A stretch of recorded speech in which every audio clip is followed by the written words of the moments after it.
오실 분 다 오신 거죠? 예. 네. 누가 오고 있어요? 저 김순 전사님하고 최평환 아니 저 이명석. 그러면 2분만 기다려 보겠습니다. 안 기다려야 됩니다.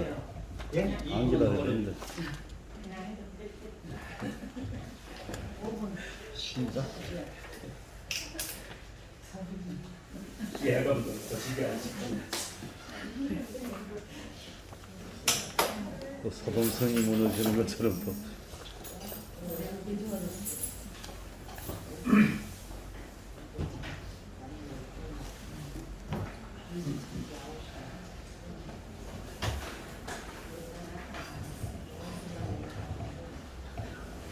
다른 데서 공부하시고 여기 청강하러 오신 분들 3분 계시다고 했죠? 어느 분이세요? 다들 미인이시네. 반갑습니다.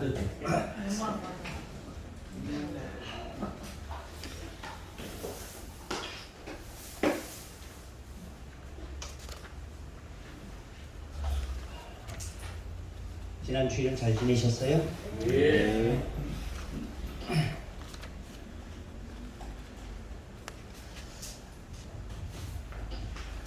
설교자가 참 어렵다라는 걸 지난 주일날 느꼈거든요. 그래서 이제 아이들과 함께 가족 예배를 드리는데 한참 옛날 설교의 본문이 마가복음 10장 1절에서 16절까지 가지고 그리스도인의 결혼 생활 이런 제목으로 말씀을 나누었습니다. 바리새파 사람들이 예수님께 와서 이혼해도 이혼 증서를 써주면 괜찮은 거냐라고 물었습니다. 근데 그렇게 묻게 된 배경이 뭐냐면 헤롯 왕이 그의 남동생의 아내인 헤롯디아와 불륜 관계에 있다가 그것이 들통나자 서로 이혼하고 이 두 사람이 결혼하기 위해서 준비 중인 상황이었습니다.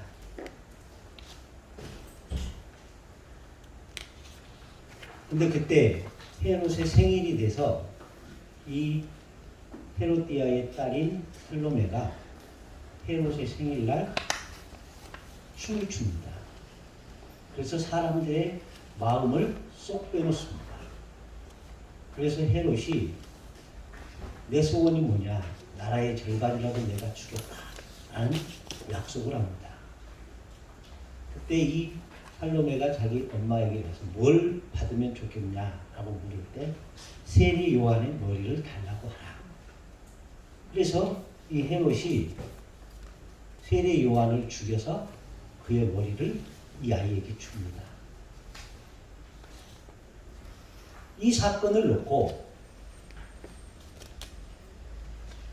그 당시 예루살렘이나 유다 사람들이 크게 요동을 쳤습니다. 왜냐하면 세례 요한은 의로운 선지자로 알고 있어서 헤롯이 함부로 못했는데 그 계기로 말미암아 헤롯을 죽인 겁니다. 그래서 유대인들이 헤롯이 세례 요한을 죽이다니 하면서 적잖게 소요가 일어났던 겁니다. 그런 상황 속에서, 그런 배경 속에서 바리새파 사람들이 예수님께 찾아와서 이혼이 괜찮은 겁니까? 라고 묻습니다. 이거는 맥을 같이 하는 또 다른 질문이 있었습니다. 로마 황제에게 세금을 바치는 게 정당한 겁니까? 아니면 거부하는 게 정당한 겁니까? 놓고 질문했던 것과 맥이 같은 겁니다. 황제에게 세금을 바치라. 그러면 매국노가 되는 거고, 바치지 말라라고 말하면 황제의 권위에 도전하는 자가 되는 겁니다. 그러니까 바치라 그러면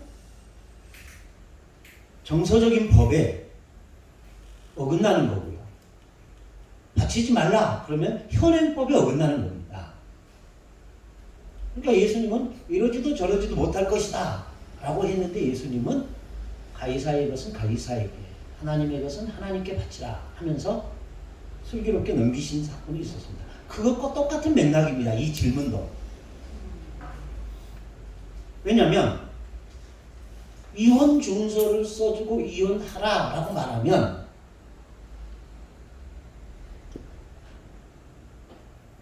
그렇게 말하면 그 법을 해석하는 차이가 발생하는 겁니다.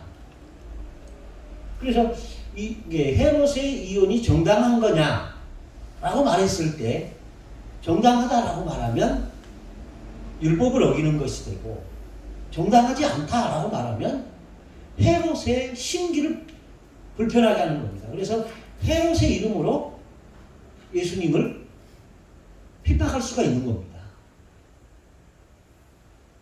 그래서 이 문제를 놓고 바리새인들이 교묘하게 머리를 짜는 겁니다. 그래서 예수님께 와서 이혼이 합당한 것인가? 라고 묻습니다.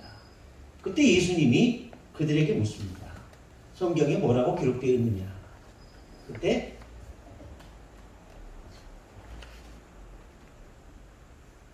모세의 율법에 모세는 이혼 증서를 써주고 이혼하라 라고 했다 라고 했습니다. 그것은 신명기 24장 말씀인데 한번 보실래요? 신명기 24장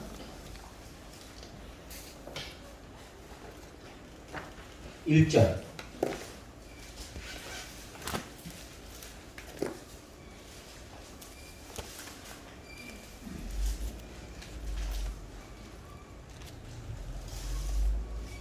찾으셨죠?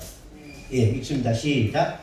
사람이 아내를 맞이하여 데려오는데 그에게 주시는 일이 있음을 발견하고 그를 기뻐하지 아니하면 이혼을 써서 그의 손에 주고 그를 자기 집에서 내보내는 것이요. 예, 이혼 증서를 써주고 친정집으로 보내라 라는 내용입니다. 그럼 이혼 증서를 왜 써줬을까요? 수치스러운 일은 뭘까요?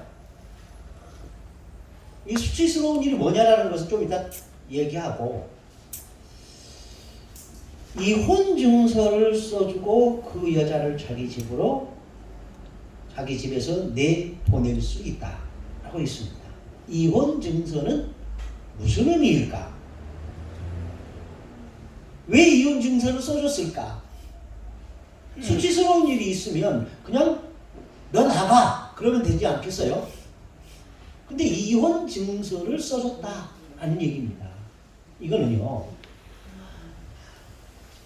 지금 우리 시대의 시각으로 이 말씀을 이해하려고 하면 어렵습니다. 근데 우리의 시각이 아니라 탈레반 쪽 그쪽 시각으로 이 말씀을 보면 좀 이해가 쉽습니다. 탈레반이 지금 다스리고 점령한 나라가 어느 나라예요? 파키스탄? 팔레스타인 탈레반이 나라 이름인가요? 아니면 아니죠. 그 팔레스타인? 아니 팔레스타인은 아니고 파키스탄? 아 그런가요? 제가 잘 몰라가지고 모르겠습니다. 어쨌든 정부에 반대하는 그 나라인지 어쩐지는 모르겠지만 거기에서는 남자와 여자가 차이가 있습니다. 여자에게는 별 권리가 없어요. 21세기인데도 그래서 대학교에서도 남자하고 여자를 커튼을 해놓고 구분을 합니다. 근데 모세는 지금부터 몇 년 전 사람이에요? 3,500년 전 사람입니다. 그리고 예수님께 말씀하시던 이 시대는 몇 년 전 사람이에요? 2000년 전 사람들입니다.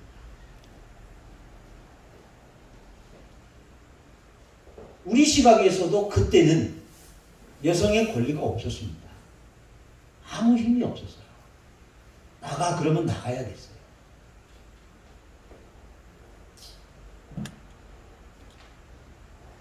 근데 이혼 증서를 써줬다라는 겁니다. 그건 무슨 얘기냐면은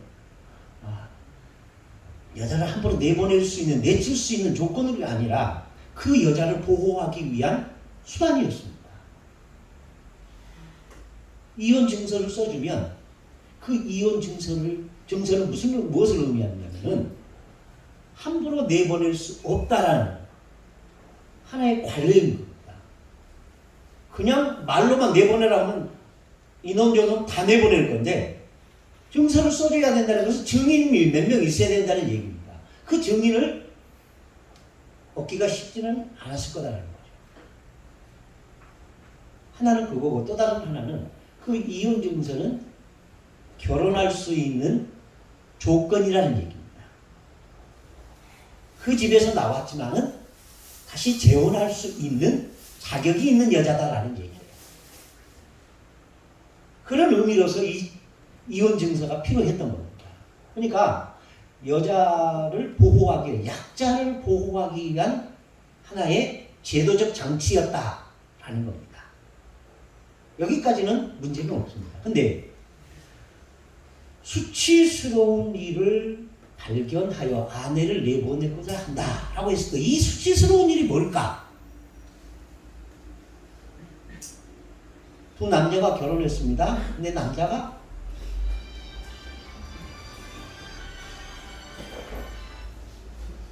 수치스러운 부인에게서, 아내에게서 수치스러운 일을 발견한 겁니다. 그 수치스러운 일이 뭘까? 무엇 때문에 이혼 증서를 써주고 내보낼까? 뭘까요? 예? 가능? 예, 또.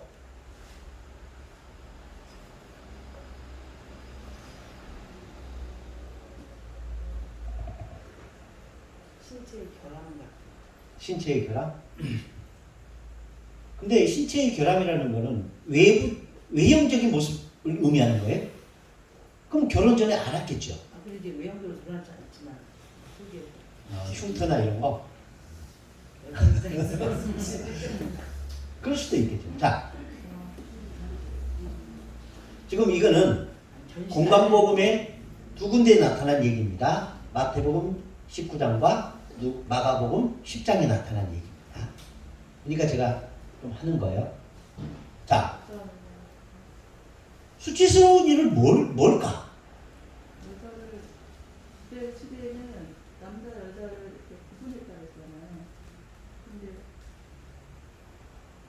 더 이렇게 여자 남자를 넘어선 동성애. 네? 동성애. 동성애? 너무 나갑니다. 물론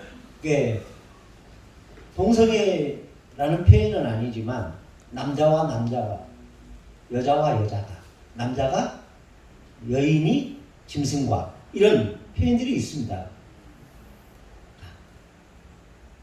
이 수치스러운 일을 뭘로 해석할 것이냐를 놓고 이 바리새파 사이에 네 분이 있었습니다.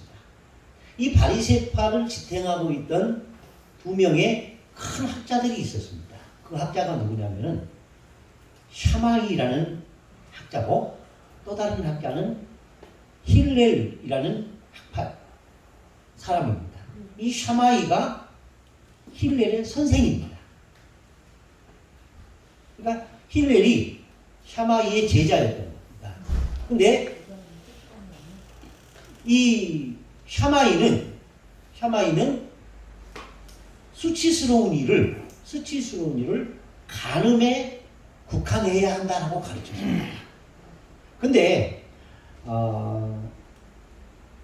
모세가 기록한 수치스러운 일을 발견할 때라고 말한 그 수치스러운 일은 간음은 아니었어요. 왜냐하면 간음하다 잡히면 남자와 여자를 불문하고 다 죽였습니다. 죽이라고 했습니다. 그런데 내보낸다. 이건 모세가 전해진 율법과 배치되는 겁니다. 그러니까 수치스러운 일은 간음은 아니었다라는 것이 분명한 겁니다. 무슨 말인지 아시겠죠? 무슨 말인지 모르시겠어요? 알겠죠? 예, 대답을 하셔요. 그런데 샤마이는 이 수치스러운 일을 7번째 계명을 어긴 거로 국한을 시켰습니다. 그 외에는 이혼해서는 안 된다. 그러니까 이혼할 수 있는 전제 조건은 이 7번째 계명을 범했느냐 안 했느냐 여기에만 국한되어야 한다라고 아주 좁게 해석을 한 겁니다. 근데 힐렐은 아니다. 그건 기본이고 그 위에 다른 수치스러운 일이 있을 것이다 라고 해석을 한 겁니다. 폭넓게. 그러니까 샤마이는 굉장히 보수적이고 힐렐은 진보적입니다. 근데 이 진보적인 것이 여인에게 사회적 약자들에게 아주 가혹한 형벌이 된다. 그러면서 힐렐은 이 수치스러운 일을 좀 포괄적으로 그러면서도 객관성이 아니라 주관적으로 해석하도록 문을 열어놓은 겁니다. 예를 들면 이런 겁니다. 주부는 음식을 잘해야 돼요. 근데 음식을 못한다. 이건 수치스러운 거다. 내줄 수 있다. 이렇게 해석합니다.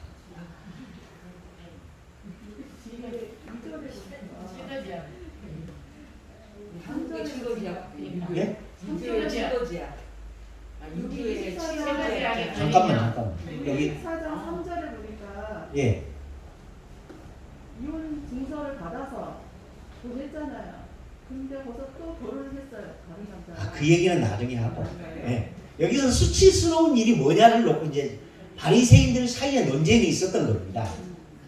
그래서 그 바리새인들이 한 사람이 온 게 아니라 바리새인들이 샤마이를 추종하는 사람과 힐렐을 추종하는 사람들이 같이 온 겁니다. 그래서 예수님께 질문을 하는 겁니다. 그러면서 당신은 힐렐을 지지하는 사람이요 샤마이를 지지하는 사람 이걸 묻고 싶은 겁니다. 무슨 말인지 아시겠죠?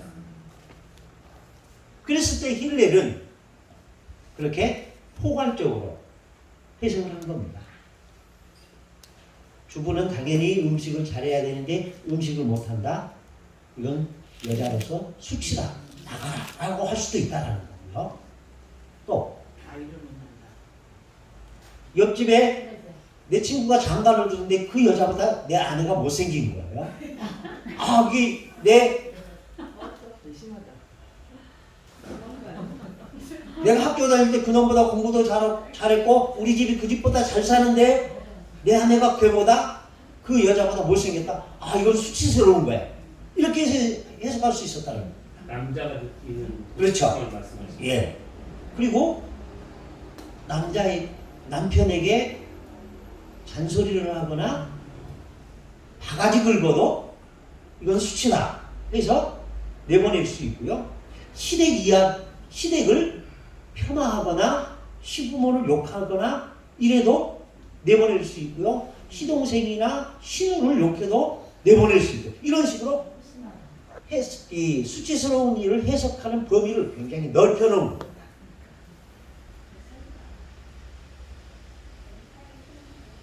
무슨 말인지 아시겠죠?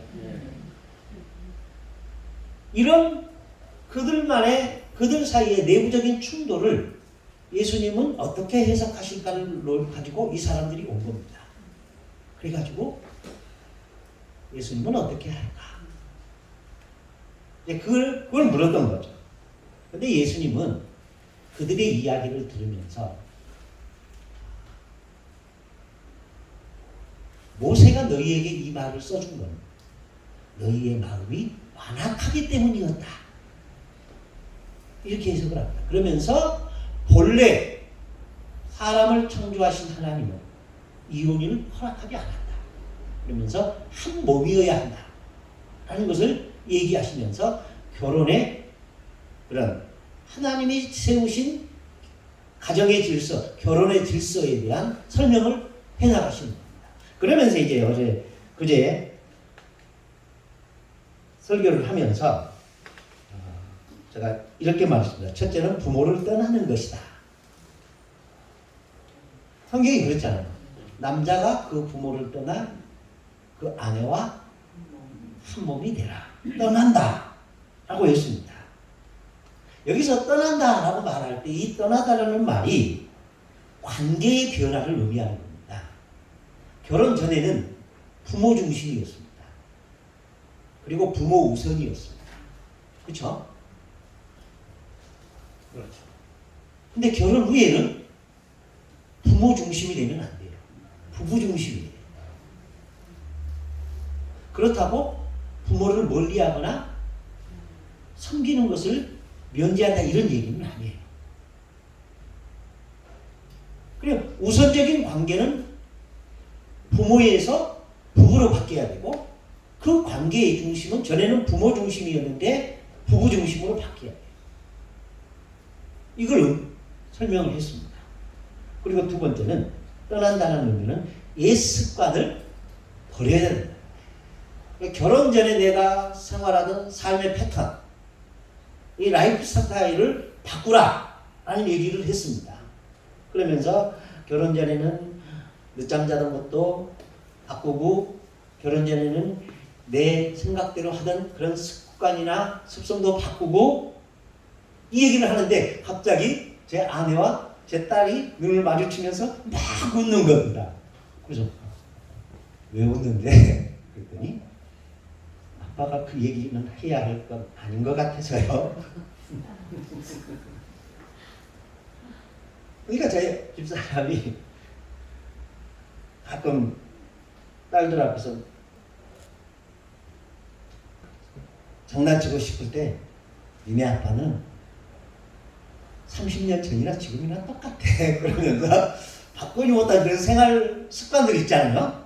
그 얘기를 막 하는 거예요. 근데 이 얘기를 딱 하자 아이들이 그 얘기가 생각났던 거예요. 그러면서 지 엄마랑 눈빛을 마주치면서 그러면서 막 웃는 거예요. 그러면서 아빠가 이 얘기할 상황은 아닌 것 같은데 하면서 막 웃더라고요. 이걸 보면서 참 설교 잘하는 게 너무 가까워가 안 되는구나. 옛날에 예수님이 선지자가 제 고향에서는 존경받지 않음이 없다라고 했던 말이 막 생각이 나면서 참 힘들다라는 생각을 했습니다. 그러면서 예배 드리다가 한 3, 4분간 서로 배꼽 잡고 서로 마주보면서 웃고 또 설교 좀 이렇게 하려고 하니까 또 생각나서 웃고 그러면서 예배를 한 3, 4분 시연되면서 물 한 모금씩 마셔 좀 진정 좀 하라고 그리고 넘어갔던 적이 있습니다. 참 쉽지가 않더라고요.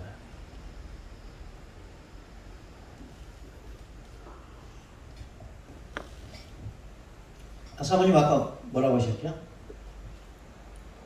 이혼 증서를 써주고 이혼했어요. 그리고 그 여자가 다른 남자에게 시집을 갔어요. 그리고 그 남자에게서 버림받았다가 자기 남편에게 돌아올 수 있느냐 얘기 그거죠. 아니 그게 수치라는 그게 요 3절의 말과 좀 연결되지 않나 싶어서. 3절이 뭐라고 써졌습니까?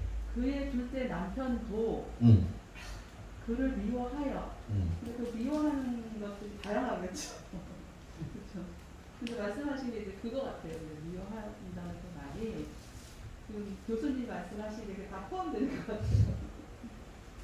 그래서 이제 이 힐렐이 해석한 수치스러운 일의 그 범위를 쭉 설명을 하는데 저희 집사람이 딱 하는 말이 그럼 난 지금 뭐 아빠가 5가지 얘기를 했는데 난 5가지 다 보건대네.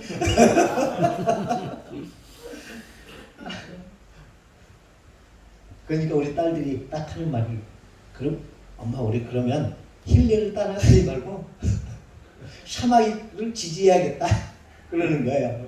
왜? 딸들이니까. 남자들이었다면 뭐라고 했겠어요? 힐레를 지지했겠다 그랬겠죠. 그러니까 이 바리새파 사이에서도 그런 논쟁이 있었던 거야. 그래요. 그러면 목사님, 네. 음란을 했으면 무조건 밑에 있는 사형이잖아요. 그건 사형이 아니라 사형의 법으로 좀 됐어. 배웠거든요. 예, 돌로 쳐 죽이는 그러니까 천진자 즉석 재판이 아니고 네네. 얘기했어요. 그런데 병이 질병의 고통이 있다든가 만질병, 그 다음에 악한 행위할 때 이혼이라 했거든요. 근데 지금 와서는 그렇죠. 그쪽에 아무리 음란을 해도 재혼할 수는 있잖아요. 그러니까 시대는 좋은데 그러면은 이 증서를 가지고 할 때 만약에 악행을 했다든가 고질병이라든가 이렇게 증서 받아요? 네. 증서 받을 때 증서 내용. 이런 증서에 써 있습니까? 그건 모르겠어요. 써졌는지 안 써졌는지. 그 써있다면 내가 받아들이는데 음란한데 가짜로 했다면 그래서 이 이혼 증서를 써줄 때는 2명이나 3명의 증인들이 있어야 돼요. 아, 예. 그냥 써주는 건 아니거든요. 그리고 그렇게 써줌으로 인해서 그 증서는 다시 재혼할 수 있는 조건이 되는 거예요. 그 이혼 증서가 없으면 그는 남편이 있는 여자로 강주해요. 집에서 내쫓김을 당했을지라도. 그래서 다시 재혼할 수 없는 거예요. 그러면 그는 남편에게서 경제적인 도움을 받지도 못하고 친정 집으로 가지도 못해요. 그러면 이 여자는 어떻게 됩니까? 최악의 사회적 약자로 전락하는 거예요. 그걸 방지하기 위한 조건으로서 모세는 그렇게 써준 거예요. 여자를 내칠 수 있는 조건으로 써준 게 아니라 여성을 보호하는 보호적 차원이었던 거예요. 그러면 교수님, 그 요한복음 4장 우물가에 있는 사마리아에 있지 않습니까? 네. 여러 번 버림을 받았다고 하는데 그럼 그 여러 번 버림을 예? 남편이 예. 여러 명 있었는데 지금 남편도 거기 남편이 아니라고 예수님 말씀을 하셨잖아요. 그럼 그 여인은 그런 이혼 증서나 이런 걸 받은 상황입니까? 받지 않은 상황입니까? 사마리아인이잖아요. 몰라요. 유인 아니고 그럼 이방인. 그 사마리아 여자가 이방인이 아닌지는 몰라요. 왜냐하면 사마리아는 북이스라엘의 수도였어요. 그리고 아수르에 제압당한 이후에 그 아수르 왕이 사네림이 이 사마리아를 우리로 본다면은 혼혈족을 만들기 위한 국제적인 도시로 만들기 위해서 아수르의 다수의 사람들 거기로 강제로 이주시켰습니다. 그리고 거기서 이스라엘 히브리 여자와 아수르 남자들과 이렇게 국제적인 결혼, 민족을 뛰어넘는 결혼을 하게 했습니다. 그래서 사마리아 사람들을 유다 사람들이 굉장히 싫어했어요. 그 이유가 뭐냐면 민족적 그런 우월주의를 포기했다. 순수성을 포기했다.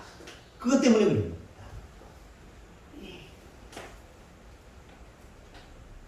그래서 예수님도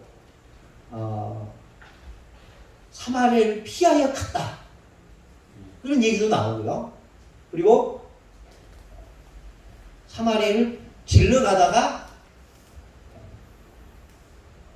그 여인, 우물가의 여인을 만난 사건입니다.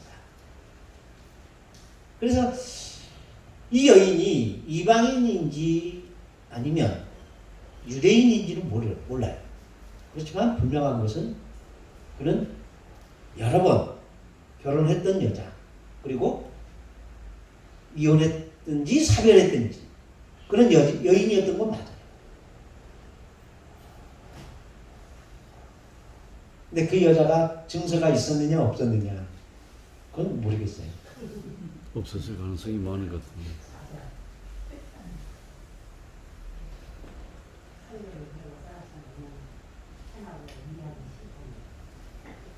그리고 부부의 원리는 부모를 떠나는 거, 그리고 그 다음에는 하나 되는 거.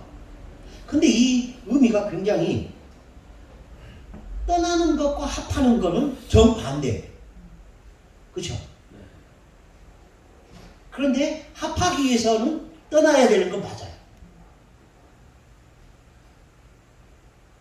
근데 부부의 원리 가운데 부모를 떠나는 거, 그리고 부부가 합하여 하나 되는 거, 이것보다 더 중요한 원리가 있습니다. 그것은 뭐냐면 언약의 원리라.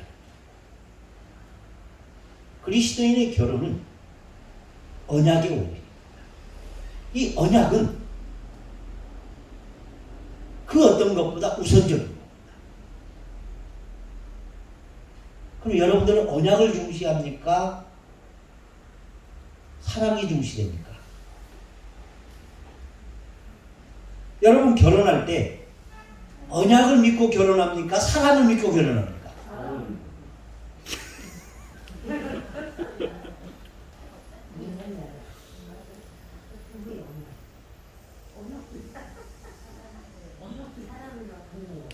창세기 24장 67절 한번 보십시오. 창세기 24장 67절.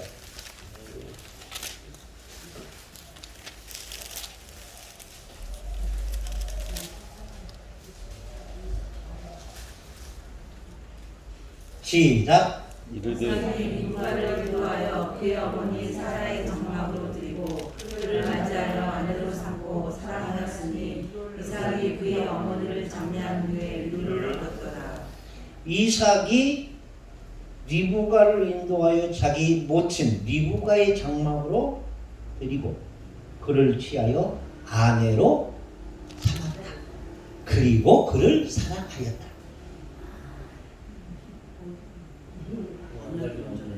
네? 이삭의 경우에 사랑이 문제예요? 결혼이 문제예요? 결혼이 문제예요. 그리고 결혼 이후에 리브가를 사랑한 거예요. 문화적인 차이 아닐까요?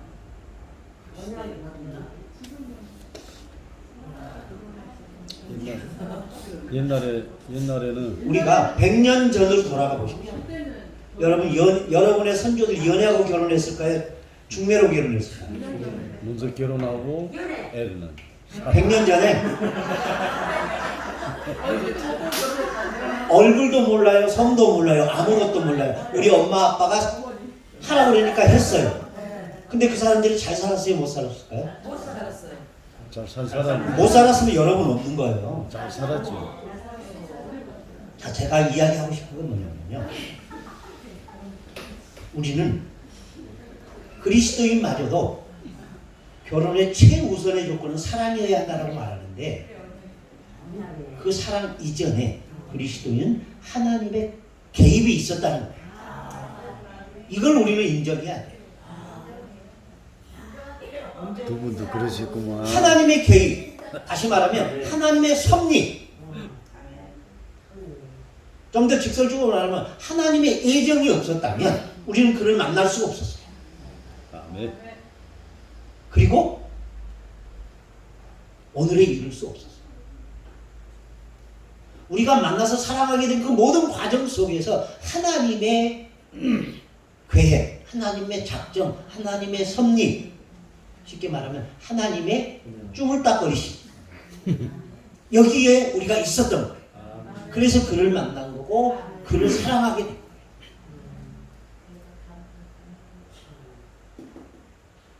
그러니까 결혼했다가 이혼하는 거는 뭘 어기는 거예요? 사회적 관습을 어기는 게 아니에요. 하나님의 언약을 거부하는 거예요.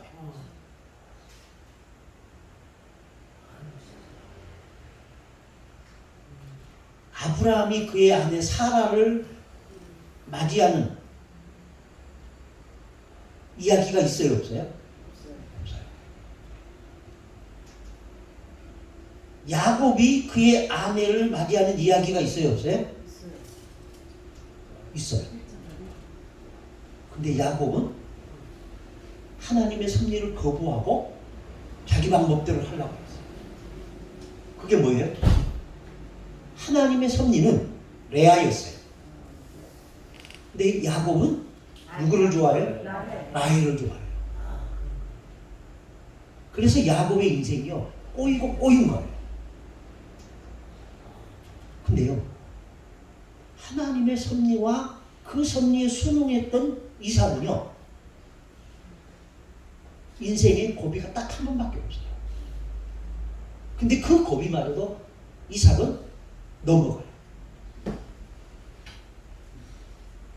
이삭에 대한, 이삭이 역경의 자식들 때문에, 아내 때문에, 가정 문제 때문에 힘들었던 얘기가 있어요, 없어요? 없어요. 아브라함은 있어요, 없어요? 있어요. 야곱은 있어요, 없어요? 더 심해. 근데 이삭은 없어요.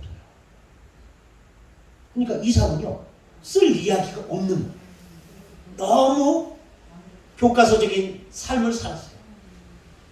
쉽게 말하면 우리나라 부산에서 출발해서 라스베가스까지 가는 이 미국 서부까지 가는 대서양을, 아니 태평양을 건너가는 거예요. 그런데 이삭이 탄 배는 태풍 한 번도 안 만났어요. 순풍에 뒀다는 듯이 쭉 갔어요. 한 달 반 걸려서 갔어요. 쓸 일이 있을까요, 없을까요? 우리는 부산에서 출발했다. 한 달 반 후에 라스베가스에 도착했다. 끝. 이거예요. 근데 야곱은 우리는 부산에서 출발했다. 한 달 10일 만에 도착했다. 20일이 빠른 거예요. 5일이 빠른 거예요. 왜 빨랐을까요? 태풍을 만나서 빠른 거예요. 근데 그 태풍 때문에 죽을 고비를 수차례 넘긴 거예요. 쓸 이야기가 많은 거예요. 그러니까 스토리가 많다는 얘기는요, 그만큼 힘들었다는 얘기고요. 스토리가 없는 삶은요, 평탄했다는 얘기예요. 근데 우리들이 선호하는 이야기는 롤러코스터를 타는 것처럼 그런 삶을 우리는 바래요. 그런 사람 앞에서 우리는 열광해요. 근데 물어보고 싶습니다. 당신이 그렇게 살고 싶습니까? 라고 하면 노예요. 보는 건 좋은데 나는 싫어요. 그러니까 보는 게 좋다는 말은 무슨 말이에요? 대리만족하는 거예요. 참 사람이 이기적이에요. 저는 이삭이 참 좋습니다. 근데 너무 사람이 무미건조한 거예요. 관중 입장에서 보면.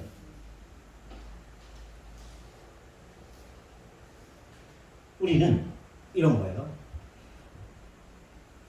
어떤 아들이 아버지에게 간증을 했습니다. 아버지, 저 지난주에 죽을 뻔했는데 살았습니다. 엄청난 하나님의 은혜입니다. 그래서 뭔데?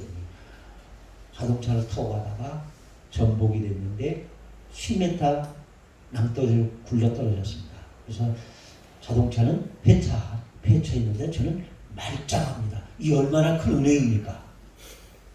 아주 목청을 높이면서 자랑을 했어요. 그랬더니 그 아버지가 하는 말이에요. 나는 10년 전에 탄 자동차를 지금도 탄다. 한 번도 접촉사고도 없었다. 이 큰 은혜가 나는 더 크다고 본다. 그랬더니 아들이 그게 무슨 은혜예요?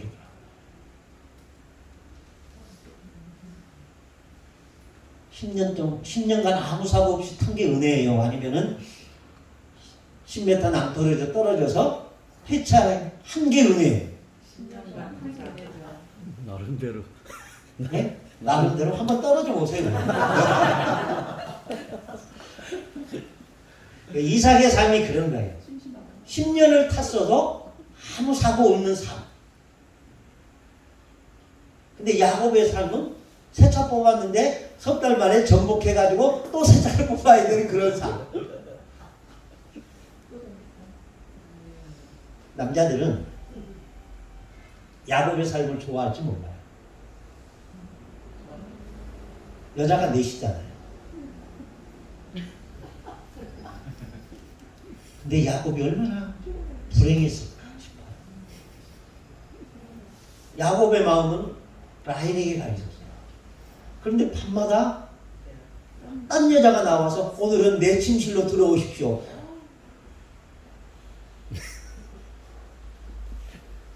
얼마나 불행했겠어요. 그러니까 제3자가 볼 때는 괜찮은 것 같은데 본인은 굉장히 괴로운. 야곱의 인생이 괴로운 인생이에요.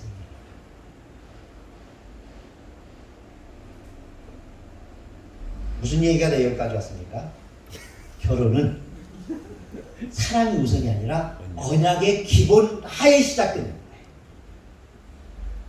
그래서 제 집에 두 딸을 앉혀놓고 설교하면서 너희들은 그 어떤 조건보다 하나님의 언약 하에서 시작된 교제여야 되고 결혼이어야 된다.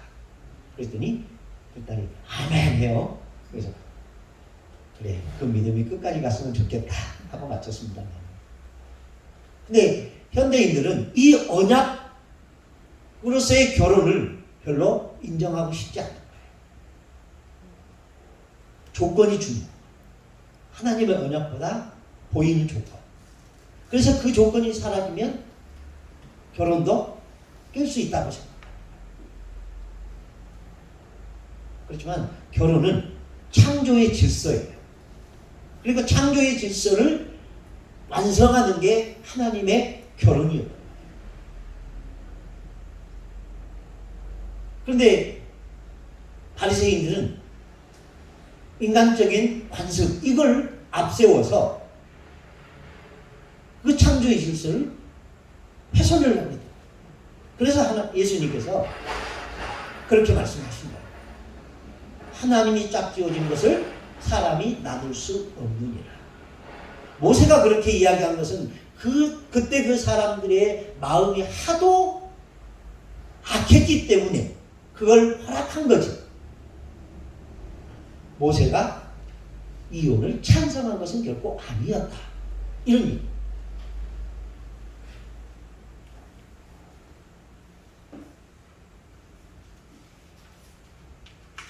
무슨 말인지 아시겠죠? 네. 예. 자, 우리는 지난주에 했던 거에 이어서 53페이지.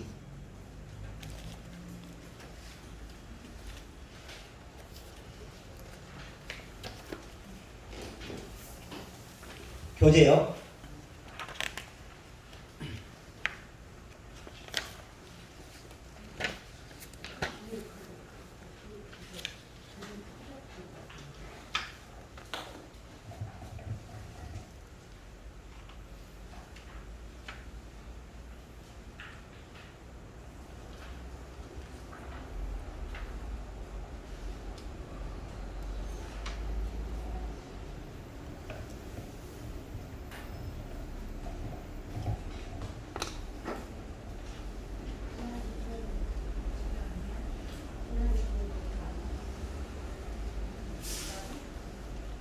다 있지요? 예.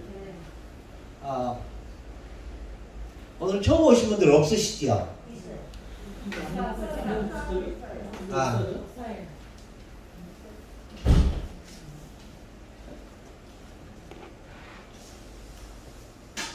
예수님의 갈릴리 사역 첫 번째가 예수님의 사역을 마태복음에 나타난 예수님의 사역을 8개의 주제로 분류한다면 그 7개의 주제 가운데 세 번째가 갈릴리 사역입니다. 그리고 이 갈릴리 사역은 예수님의 사역의 중심지, 중심 역할, 시기적으로 본다면 3년 반 사역 가운데 약 3년을 여기에서 행하셨습니다.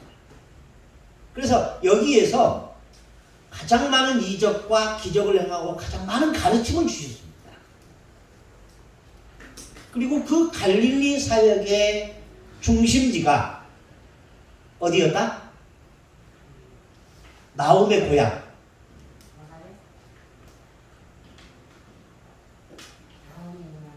가버나움. 일주일밖에 안 됐어요. 좀 기억 좀 하셔요. 예, 가버나움이었습니다. 그래서 예수님의 제자인 마태는 이 가버나움을 뭐라고 불렀다? 본 동네.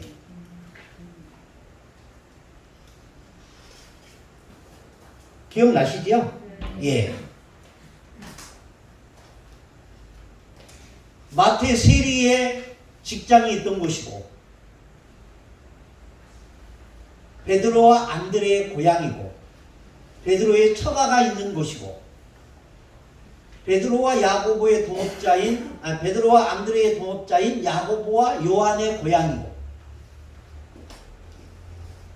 그래서 예수님의 12제자 가운데 적어도 5명이 이 가버나움 출신들이었다. 그래서 마태는 이곳을 가리켜 무슨 동네? 본 동네라고 불렀다. 이 가버나움, 이 갈릴리 사역에서 예수님의 사역을 10가지로 구분을 한다면 그 첫 번째가 나사렛으로 돌아가신 사건, 나사렛으로의 귀향. 두 번째가 갈릴리 가버나움으로 오셔서 정착하신 사건. 세 번째가 예수님의 첫 번째 4명의 제자를 부르신 사건. 이 첫 번째 4명이 누구였습니까? 예. 안드레, 시몬, 요한, 야고보. 그래서 이 네 사람들이 예수님이 새로운 나라를 만드시면 나는 그의 좌편에, 나는 그의 우편에 앉을 수 있을 것이다 라고 생각했던 사람들이 바로 이 사람들이다라는 겁니다. 그래서 세베대의 아내인 야고보와 요한의 어머니가 예수님께 찾아와서 주여 당신의 나라가 임하거든 내 아들 가운데 하나는 우편에 하나는 좌편에 앉게 해주십시오 라고 했을 때 제자들이 보글보글 끓으면서 싸웠던 이유, 그것은 바로 이런 배경이 있었던 겁니다. 베드로는 수제자, 누가 봐도 베드로는 그들을 대표하는 리더의 모습을 보이고 있었기 때문에 베드로가 그 생각을 할 수도 있었고, 안드레는 누가 뭐래도 나는 예수님의 첫 번째 제자야 라는 그런 보이지 않는 자부심이 있었고, 마태는 예수님의 제자 가운데 가장 공부를 많이 한 그런 사람이었습니다. 엘리트였습니다. 그래서 나도 그런 자리에 앉을 수 있다라고 생각했던 겁니다.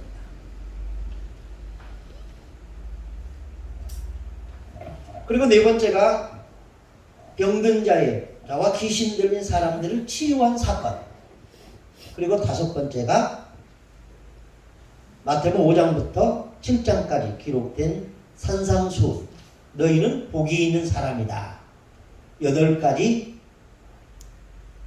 신뢰를 들어서 말씀하신 것이고, 너희는 소금과 빛이다. 우리가 지난주에 여기까지 하다가 마쳤습니다. 그렇죠? 예. 소금이 좋은 것이로되 소금이 만일 그 맛을 잃으면 무엇으로 짜게 하리요? 소금은 어떤 것이다? 좋은 것이다. 근데 그 소금이 맛을 잃으면 짜게 할 수 있는 대안이 있다 없다? 없다. 근데 그 소금이 누구다? 너희다. 근데 이 소금이 맛을 내려면 어떻게 해야 돼요? 녹아져야 돼요. 희생해야 돼요. 아무리 짠 맛을 가진 소금이라 할지라도 녹지 않으면 그 맛이 나요, 안 나요? 안 나요. 그러니까 그리스도인의 사회적인 모습은 세상 속에 들어가서 소금으로 존재하면 안 되는 거예요. 소금으로 존재하면 어떻게 돼요? 버려져요. 그리스도인이 버려져요. 근데 소금이 세상에서 영향력을 발휘하기 위해서는 소금으로 있어서가 아니라 뭐 할 때? 녹아질 때, 희생할 때예요. 지금 코로나 시대에 지금은 교회 이야기가 별로 나오지 않습니다. 코로나 시대의 교회가 자기 희생의 모습을 보였어요. 근데 교회가 그래도 우리는 하나님께 예배해야 한다면서 자기 권리를 주장하면 세상에서 썩어지는 게 아니에요. 녹아지는 게 아니에요. 그러니까 욕먹었던 거예요. 정광훈 목사 지금도 예배합니다.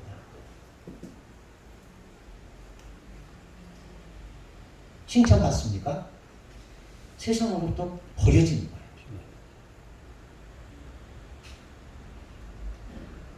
우리라고 모여서 예배하고 싶지 않겠어요? 어느 교회가 그러고 싶지 않겠어요? 근데 소금이 소금으로 있으면 소금이라는 말은 들을지 몰라도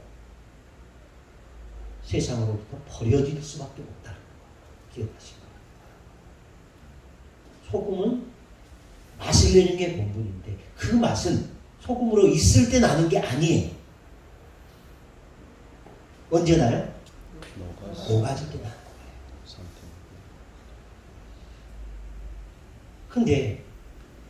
근데 크리스천들은 녹아지려고 안 해요. 소금으로만 있기를 원해요. 근데 그 소금이 여러분 국그릇에 들어갔어요. 녹아져야 맛을 내잖아요. 근데 녹지 않고 그대로 있어요. 또 버리지. 그럼 어떻게 해요? 또서 버리지. 건져서 버려요. 비록 그것이 필요해서 넣었다 할지라도 녹지 않으면 버려요. 입에 들어갔어도 토해내요.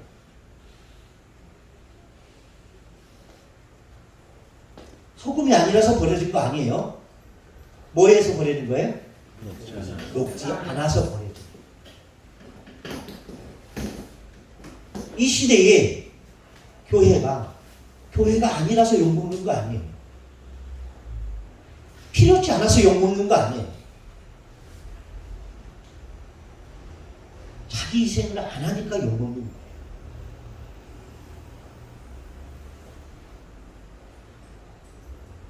교회가 적다고 욕먹는 거 아니에요. 교회가 크다고 존경받는 것도 아니에요. 정말 욕먹는 이유는 크고 작음의 문제가 아니라 희생이 있느냐 없느냐예요. 골목마다 주차는 심각하지요. 근데 교회를 가보십시오. 꽉꽉 잠궈놓습니다. 주차장. 못 들어가게 해요. 저도 가끔 일이 있어서 가다가 주차할 데 없으면 교회 주차장으로 쑥 들어가거든요. 그러면 사무실에서 나와요. 어디 오셨어요? 아, 나 어느 교회 목사입니다. 그리고 명함 주는데, 그러니까 어디 오셨냐고. 할 말 없어요. 우리 교회 아니면 다 가라는 거예요. 그래서 그럼 제가 그렇습니다. 이것은 하나님의 교회가 아닙니까? 하나님의 교회 맞아요. 내가 내 아버지 집에 왔는데 혼자 그러는 거죠. 그러면서 나오는 거예요. 할 수 없어요. 참 박해요.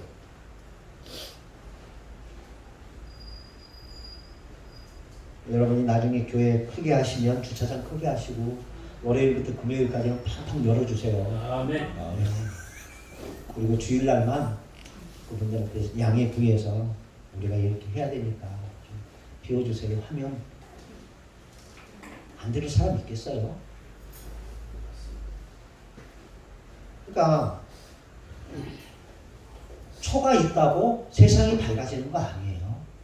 소금이 있다고 세상이 맛을 내는 거 아니에요. 녹아질 때 맛을 내고요. 초가 빛을 발하기 위해서는 자기 희생이 있어야 빛을 발해요. 소금자루 한 자루 있다고, 그렇게 한 자루 있다고 세상이 보존되는 거 아니에요. 썩어질 때만 보존된다. 항상 기억하시길 바랍니다. 아멘. 네, 여러분들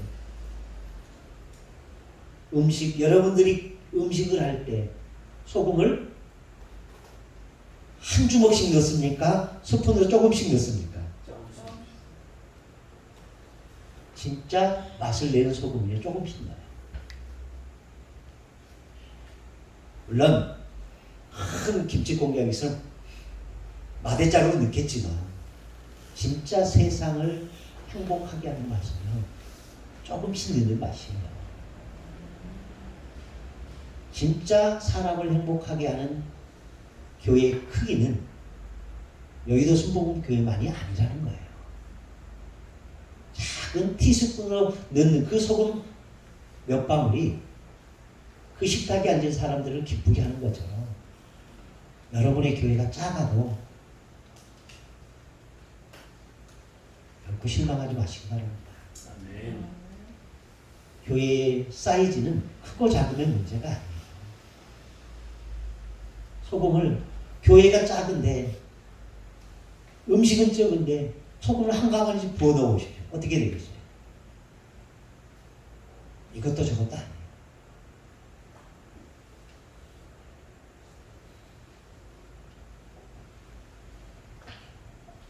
마태복음 5장 띄워보시기 바랍니다.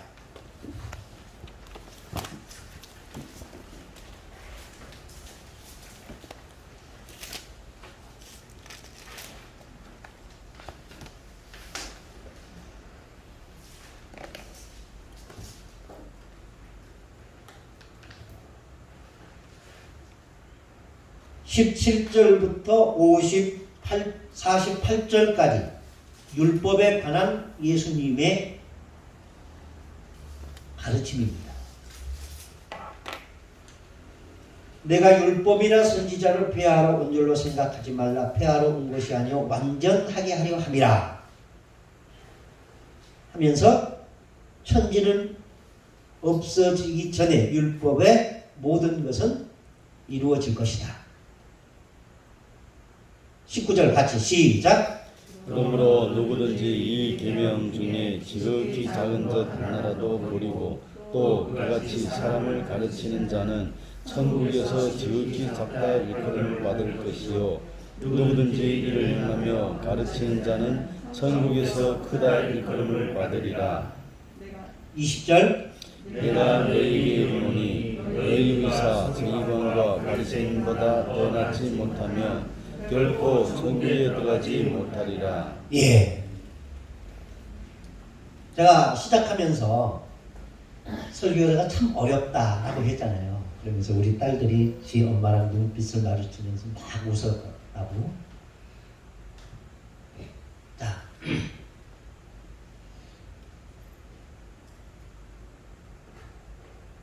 나의 약점은 내가 가장 잘 알아요. 그 약점을 모든 사람이 알고 있어요. 근데 그 약점을 설교할 수 있을까? 할 수 있을까 못할까?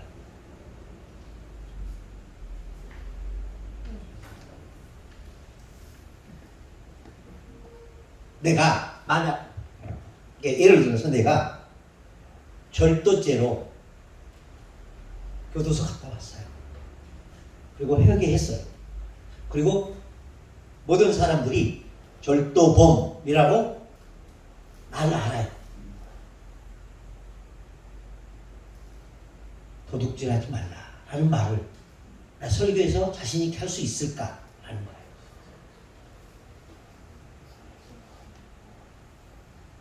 그래도 성경은 뭐라고 말하느냐? 그래도 하라라는 겁니다.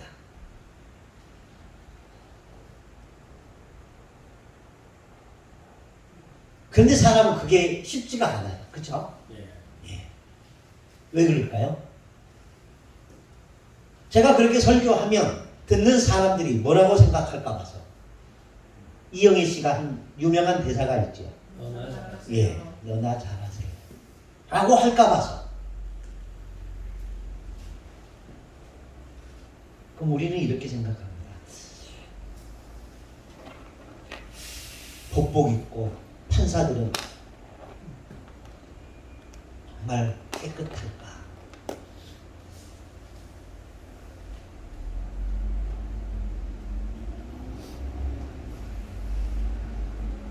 근데 주님은 말씀하십니다. 내가 너희에게 이르노니 너희의 의가 선지자들과 바리새인보다 더 낫지 아니하면 결코 천국에 들어가지 못한다.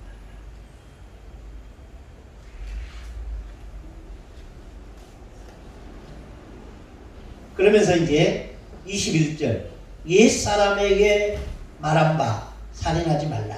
살인하면 심판을 받게 되리라 하였다는 것을 너희가 들었으나 누구에게서? 모세에게 들었던 겁니다. 근데 주님은 말씀하십니다.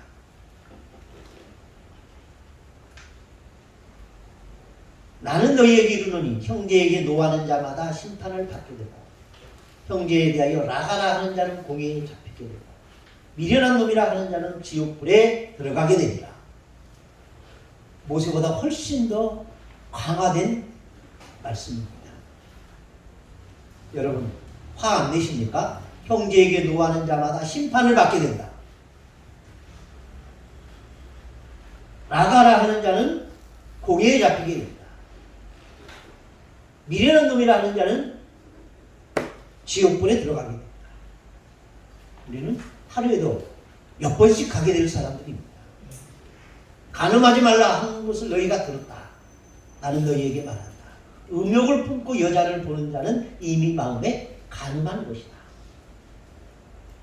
행위가 중요한 게 아니라는 겁니다. 뭐가 중요한 것이다? 마음이 중요한 거다라는 겁니다. 33절 옛사람에게 말한 바 헛맹세하지 말고 맹세한 바는 지키라 하였다는 것을 너희가 들었으나 나는 너희에게 이르노니 도무지 맹세하지 말라. 하늘로도 말라. 하늘은 하나님의 보좌요. 땅으로도 하지 말라. 하나님의 발등상이라. 너희가 할 것은 예할 것은 예하고 아니라 할 것은 아니라 하라. 그러니까 하나님의 말씀은 옳고 그름 사이에 글쎄요라는 게 없다라는 겁니다.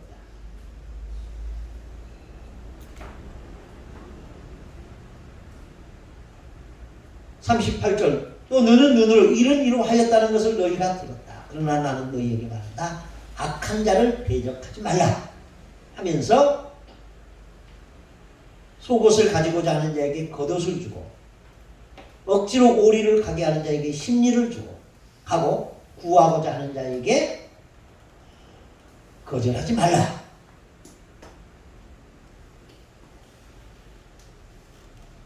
여러분 속옷이 비쌉니까? 코트가 비쌉니까? 근데 작은 것에 연연한 사람들이 많아요. 우리 책 제목에 이런 게 있습니다. 사소한 것에 목숨을 건다.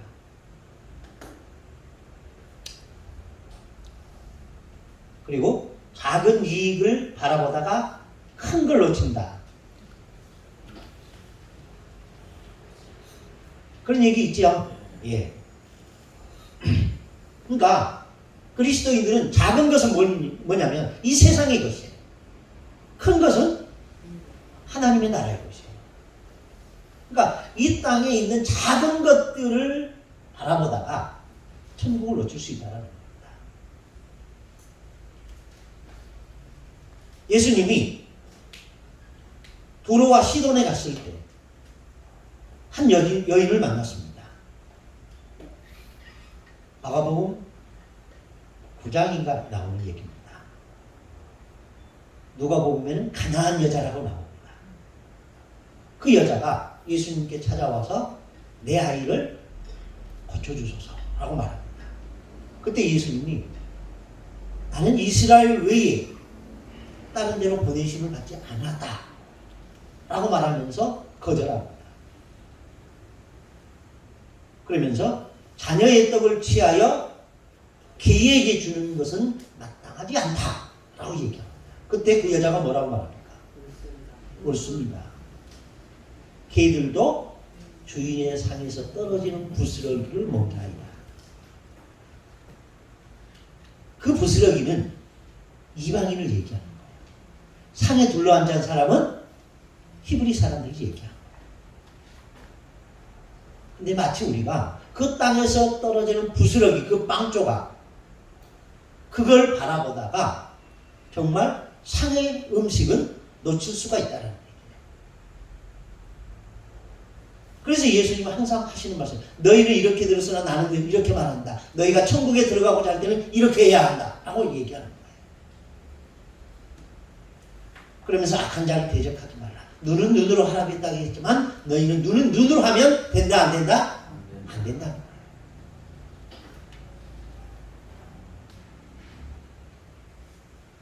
근데 여러분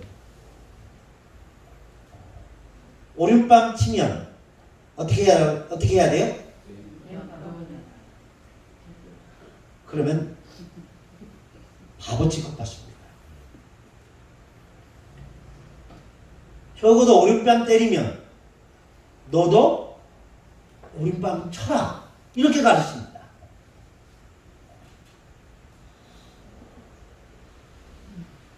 그러면 세상과 다를 게 뭐 있습니까?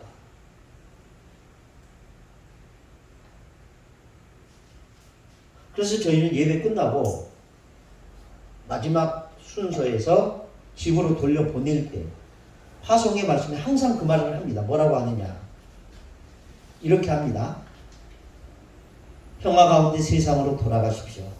용기를 가지고 선한 것을 붙잡고 누구에게도 악을 악으로 갚지 말고 마음이 약한 자들에게는 용기를 주고 연약한 자들에게는 힘이 되어주고 고통 가운데 있는 자들을 도우며 모든 사람을 나보다 나은 자로 알아 존경하고 성령이 주시는 능력 가운데 기쁨으로 주님을 더욱 섬기며 사랑하십시오.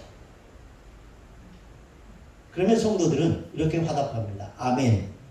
주의 성령이시여 일마다 때마다 항상 우리와 동행하소서. 이 말은 무슨 말이냐면요. 하나님의 성령이 우리를 붙들어주지 않으면 오른뺨 치면 왼뺨 돌려대지 못하는 거예요. 그래서 하나님의 성령이 우리를 도우사 악을 악으로 갚지 말게 하시고 연약한 자들에게 힘이 되어주게 하시고 슬픔과 고통 가운데 있는 자들을 위로하게 하시고 모든 사람을 나보다 나은 자로 알아 존경할 수 있게 하소서. 그리고 그 마음으로 주님을 더 사랑하고 섬기게 하소서. 이렇게 고백하게 합니다. 이 이야기를 매 주일마다 이야기합니다. 그런데요, 잘 변하지 않아요. 이렇게 권면한 나도 그렇지 않아요.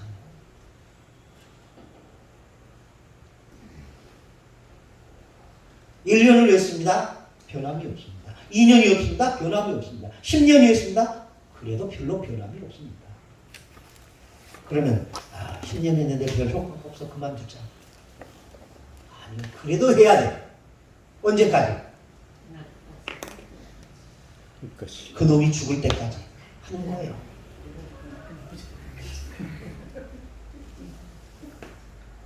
그래도 안 변하면 누구 책임이에요? 죽었으니까 높여줘서 그분 책임이고요. 우리는 그래도 해야 돼요.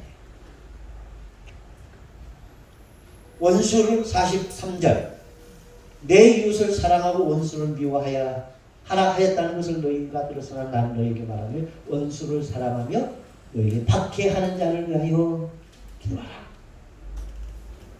그러니까 예수님은 지금 이 율법을 이야기하시면서 세상과 달라야 하는 너희의 모습을 이야기하는 겁니다. 자, 그러면 이웃을 사랑하고 원수를 미워하라 하였다는 것을 너희가 들었으나 나는 너희에게 말하노니 원수를 사랑하라. 그렇습니다. 원수 사랑하기 위해서 우리는 뭐 해야 됩니까? 원수를 사랑할 수 있는 방법이 뭡니까?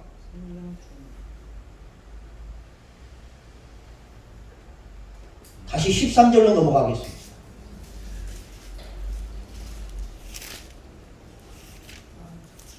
원수를 사랑하기 위해서는 우리가 어떻게 되어야 된다는 겁니까? 소금과 빛처럼 되어야 한다는 겁니다. 소금과 빛의 공통점은 뭡니까? 자기 희생입니다. 자기 희생하지 않고 원수를 어떻게 사랑합니까? 자기 희생하지 않고 악한 자를 어떻게 선하게 대응할 수 있습니까?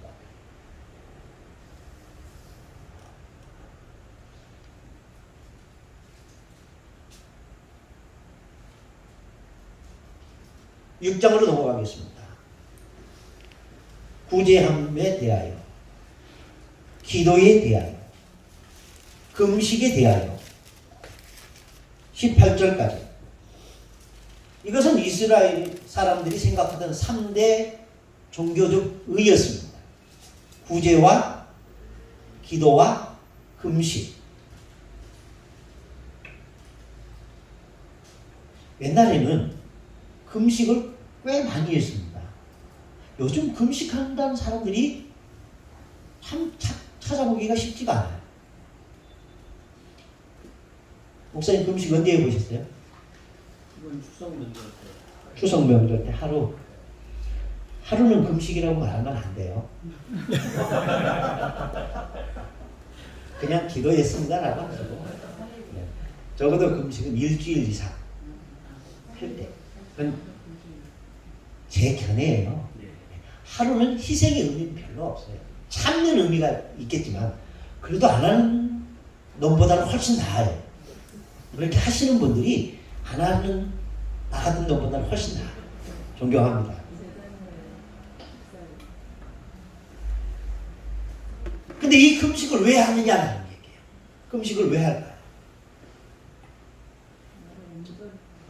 선생님, 금식이 왜 해요?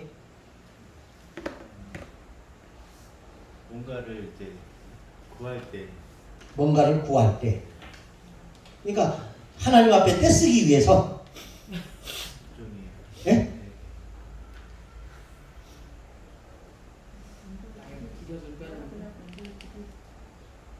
근데 이사야서에서 보면 내가 원하는 금식은 흉악한 결박을 풀어주며 헐벗은 자를 입히며 가난한 자를 돕는 것이 아니겠느냐라고 얘기합니다. 그러니까 금식과 구제는 연결이 되어 있다는 얘기예요. 우리는 금식하고 나면 그걸로 끝나요. 근데 여러분들 나중에 목회하실 때 그렇게 하십시오. 금식하면 그 금식할 때 안 먹는 식비를 구제헌금으로 내라. 그러니까 그 구제하기 위해서 금식하는 거예요. 그러니까 이 말은 무슨 말이냐면 사회적 약자를 돕기 위해서 금식하는 거예요. 그러면서 기도하는 거예요. 그러면 그게 뭐가 됐느냐? 그 기도는 뭐가 됐냐면요, 내 이웃을 내 몸과 같이 사랑하라는 실천하는 거예요. 근데 그 구제 없이 기도만 하면 뭐가 되는 거냐면 내 이웃은 없어요. 내 욕심만 있어요. 그러니까 하나님이 보실 때 그렇게 하려면 금식하지 말고 그냥 기도해. 이렇게 되는 거예요. 왜 멈춤내고 왜 내 속상하게 너 금식하냐 이거예요. 하나님이 보실 때 내 자식이 굶고 있어요. 마음 편하실까요?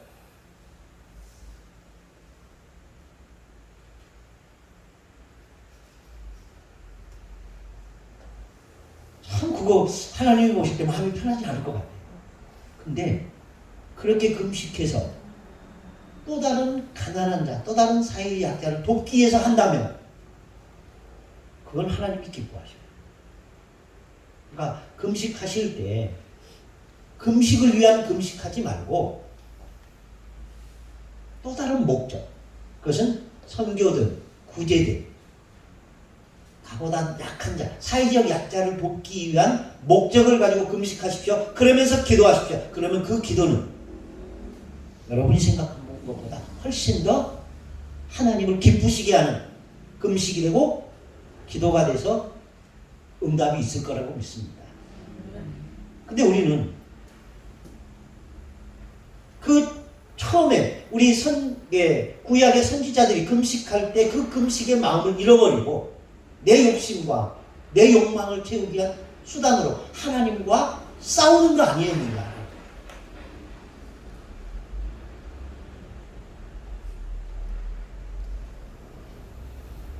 혹시 여러분의 심기를 불편하게 했다면 미안합니다만 우리가 또 간절한 기도를 할 때 네. 본인을 위해서든 아니면 중보 기도를 하더라도 왜 금식 기도를 하잖아요. 아닌가요? 아니 구제를 위한 기도가 아니라면 금식하지 말고 그냥 기도하라니까요. 기도를 하되 예. 그러면 하나님 마음이라도 편하시지. 하나님이 원하시는 금식은 금식하며 기도하는 게 아니라 그냥 기도하면 되는 거예요. 금식했다고 해서 들어주고 안 했다고 안 들어주고 이런 게 아니라 그런 건 아니에요. 절대로 그런 건 아니에요. 근데 그건 내 마음의 간절함을 표현하기 위한 방법이다라고 생각하니까 그건 어디까지나 내 방법이에요. 내가 정말 기도하고 싶으면 그냥 기도하세요. 그리고 남을 돕고 싶다 하면 그때 금식하세요. 그리고 아니다. 내 간절한 마음을 하나님께 금식하면서 기도해야겠다. 그러면 그 금식한 날수와 끼니를 돈으로 계산해서 구제헌금을 하세요. 그러면 하나님이 그것을 좀 더 예쁘게 봐주시지 않을까 싶습니다. 그러니까 옛날에 금식했던 본질을 잊어버리지 말라는 얘기예요.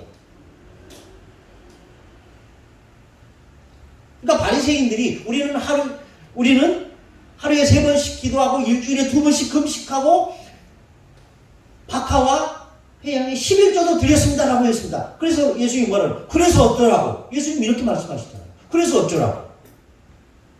너희가 금식하고 그 금식한 것을 구제했느냐? 안 했다라는 거예요.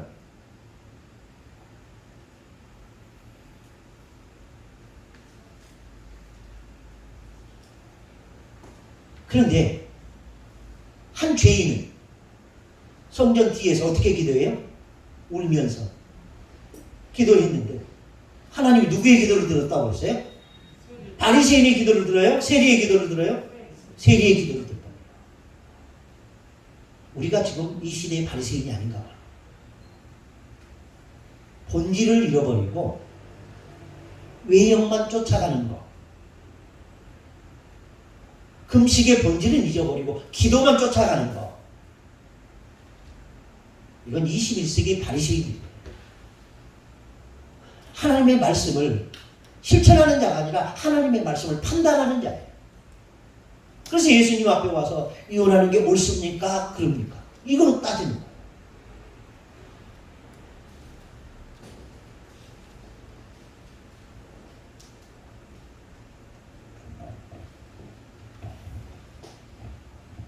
오른손이 하는 것을 왼손이 모르게 하라. 그런데 그 당시 바리새인들은 구제할 때 뭐라고 했어요? 나팔을 불었어요. 나 지금부터 구제의 행위를 해가겠습니다. 필요하신 분 내 앞에 줄 서시오.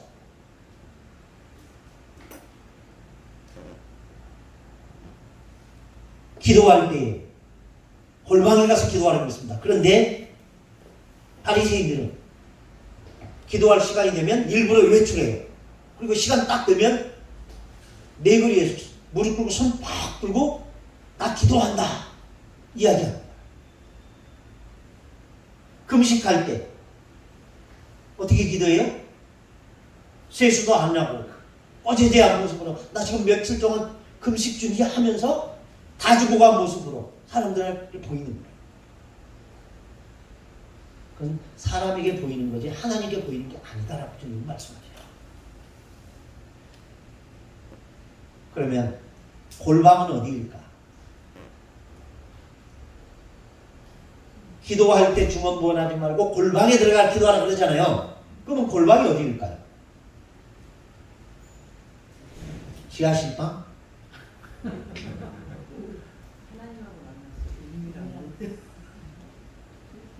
예, 그겁니다. 나와 하나님과 만날 수 있는 그곳. 그러니까 그곳은 사람이 아무도 없는 것이 아닙니다. 모든 사람이 있지만 하나님께 집중할 수 있는 그 시간, 그 장소. 저는 이 시간이 많이 운전하고 돌아다닐 때 그때 많이 씁니다. 그때는 블랙박스가 소음으로 해놨어요. 소리 녹화 안 되게. 아마 녹화되면 나중에 혹시라도 내가 무슨 사고로 죽었을 때 우리 가족들이나 그 사람들이 그 켜보면 우리 아빠 진짜 미쳤었나 보다 이럴지도 모르요. 그러니까 기도든 찬양이든 꼭 찬양이 찬송가에 있는 것만은 아니거든요. 어떤 데는 내가 만들어서 일회용으로 쓰고 버려요. 그럴 수도 있잖아요. 그러면서 다니는 거예요. 그러니까 어떤 때는 그게 내 골방일 수도 있고요. 어떤 때는 서재에 들어가서 정말 집중하는 그것이 내 골방일 수도 있고, 빨래하는 주부들은 빨래하는 그것이 골방일 수도 있고요. 요리하는 그것이 골방일 수도 있어요. 골방이란 이런 곳이다라고 제한적으로 정해지지는 않았습니다. 그러니까 하나님과 내가 마주할 수 있는 그 어떤 것도 골방일 수 있다라는 겁니다. 보물을 쌓아두라.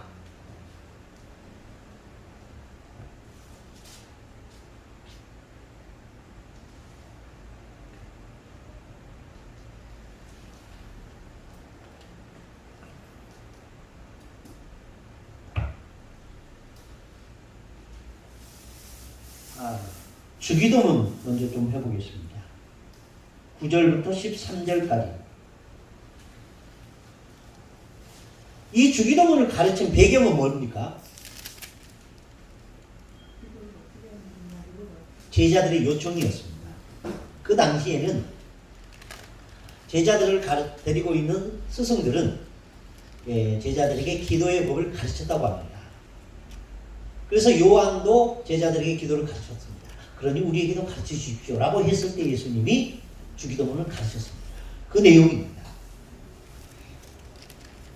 마태복음 16장 19절에서 24절까지 부주인을 섬기지 못한다. 내 보물이 있는 곳에 내 마음도 있다. 여러분의 보물은 뭡니까? 여러분 보물 1호 있죠? 김성대 목사님 보물 1호가 뭐예요? 천국이요? 영성이 보물. 아내 한번 보십시오. 둘이 한번 보십시오.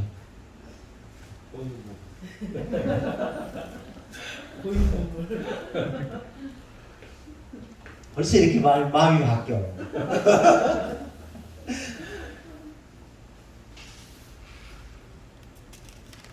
그래서 바울이 그런 얘기 하잖아요.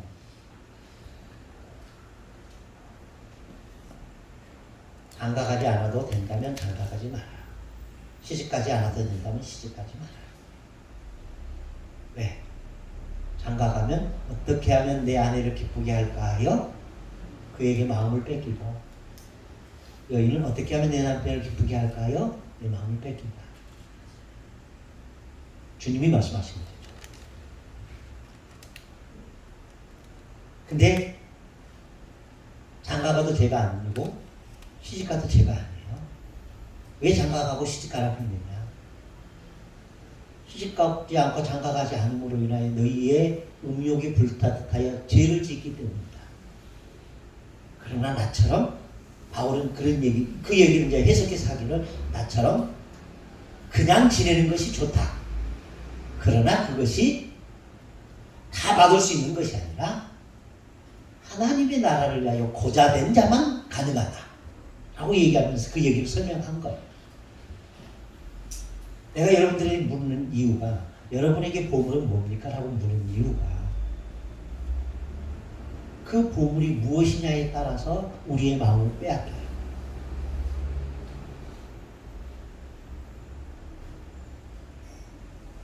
이 중무전선이 보물이 뭐에 있어요?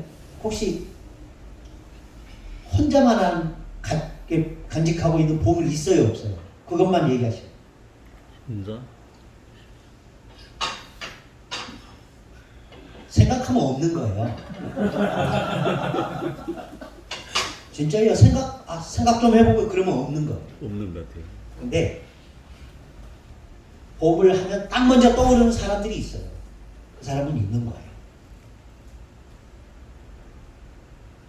여러분들한테 안 묻겠습니다. 어떤 사람은 폐물이 보물이라고 생각하고 어떤 사람은 골드바, 어떤 사람은 통장, 어떤 사람은 뭐 막 있다고 생각해요. 저희도 한때 보물이 있었어요. 무슨 보물이냐면 주식. 어떤 분이 저희한테 와서 그러는 거예요. 목사님 주식 좀 사세요. 그래요. 그래서 우리 같은 사람이 돈이 어디 있다고 주식을 사요. 그랬더니 그 돈 많이 필요치 않아요. 그래서 뭔데요? 그랬더니 옛날에 가스공사 있지요. 그 가스공사가 이렇게 상장하기 위해서 이렇게 주식을 이렇게 공개 모집을 했어요. 그래서 돈을 예를 들어서 10만 원이면 10만 원, 100만 원, 100만 원 예치하는 거예요. 그러면 막 사람들이 경쟁을 할 거 아니겠죠. 액면가는 5천 원인데 10주를 공개했는데 100명이 모였다. 그러면 10배로 뛰는 거예요. 그러면 3만 원, 5만 원이 되는 거예요. 100명이 모였다. 50만 원이 되는 거예요. 그렇게 하면서 이 주식 가치를 한정하는 거예요. 근데 5천 원인데 그때 딱 결정되기로 3만 5천 원이 결정이 됐어요. 그래서 저랑 제 집사람이 100만 원씩 해서 샀거든요. 그러니까 700만. 100만 원씩 주고 샀는데 그러면은 원래는 5천 원짜리니까 몇 주를 받을 수 있어요? 20주를 받을 수 있어요. 그런데 3만 5천으로 뛰니까 몇 주를 받아요? 700. 5천 원이면 100만 원씩 200주를 받는데 20주 조금 더 받은 것 같아요. 그러면서 증서가 왔어요. 기한은 대한가스공사의 주식을 실점 몇 주를 소유하는 주주가 되셨습니다. 그게 나온 거예요. 그래서 이제 그걸 가지고 있어요. 그 다음 날부터 신문이 오면 경제면부터 핍니다. 뭘 확인하기 위해서? 가스공사 주식이 올랐느냐 내렸느냐. 그 짓을요 매일 하고 있는 거예요. 누가? 내가. 그러다가 마음이 뺏겼구만. 그러다가 이게 조금 어려워서 팔았어요. 근데 그거 안 팔 때는 한 1년에 배당금이라고 나와요. 한 10만 원씩 나오더라고요. 10만 원, 많을 때는 12만 원 이 정도 나와요. 그러니까 100만 원 해놓고 12만 원 받으면 이자는 괜찮은 거예요. 그리고 그것도 오르면 오른 만큼 가치가 올라가니까. 근데 얼마 있다가 돈이 필요해서 팔았어요. 그 다음부터는 경제면 봐요 안 봐요? 안 봐요. 제가 이 경험을 했거든요. 내가 생각하고 있는 보물이 있으면 그것이 크든 작든 거기에 마음을 쏟게 되어 있어요. 그래서 바울은 질그릇 같은 내게 보물이 있다. 그 보물은 주님이시다라고 말합니다. 그러니까 바울은 안지나 서나 무슨 생각해요? 주님 생각해요. 그래서 주님도 말씀하세요. 너희에게 두 주인은 있을 수 없다. 천국이냐 세상이냐, 하나님이냐 물질이냐, 이거예요. 다시 묻겠습니다. 여러분에게 보물이 있습니까? 네. 그 보물이 무엇인지 내가 대답하라고 말은 하지 않겠습니다. 좋은 것들은 많이 있을지라도 그것이 보물화 되지는 않기를 바랍니다. 그리고 우리의 보물은 내 안에 있는 질그릇 같은 내 안에 있는 예수 그리스도. 아멘. 근데 우리는 가끔 그런 생각해요. 보물을 담고 있는 그릇이 중요할까요? 그 그릇 안에 담겨 있는 내용물이 중요할까요? 정말이에요? 아멘. 확실합니다. 근데 왜 우리는 우리에게 더 많은 정열을 쏟을까? 주님을 위한 것보다 나를 위한 것은 나를 위해서 왜 우리는 더 많은 지장을 하고 더 많은 시간을 쓰고 더 많은 물질을 쓰고 더 많은 정열을 거기다 쏟을까?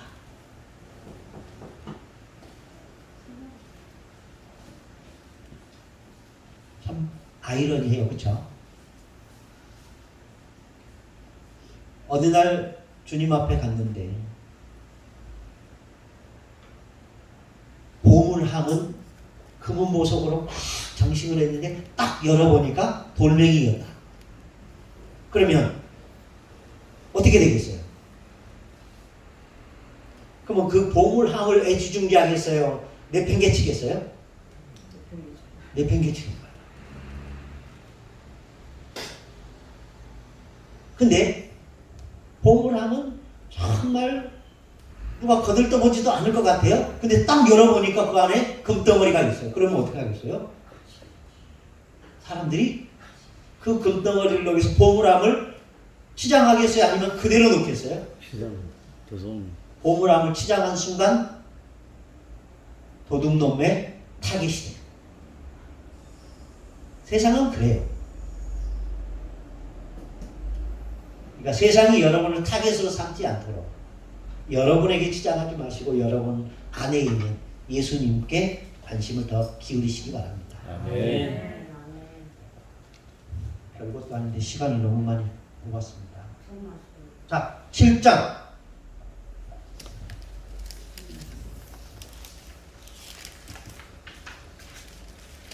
비판하지 말라.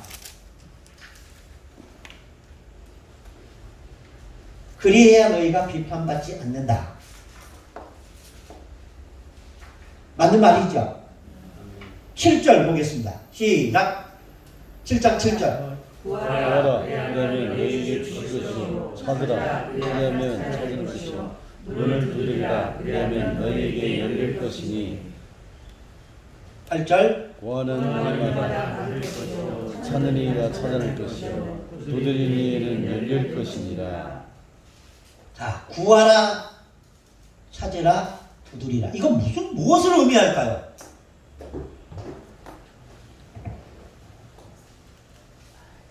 여러분이 지금 기억을 되돌려서 교회에 있습니다.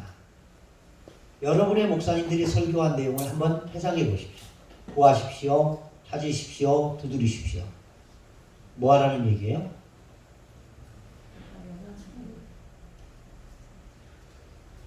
아니 이 구절을 뭐 하라고 할 때 여러분들에게 목사님들이 쓰시던냐 이 말이에요.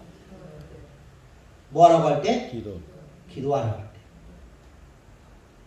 근데 잘 보십시오. 이 얘기가 기도하라는 내용인가?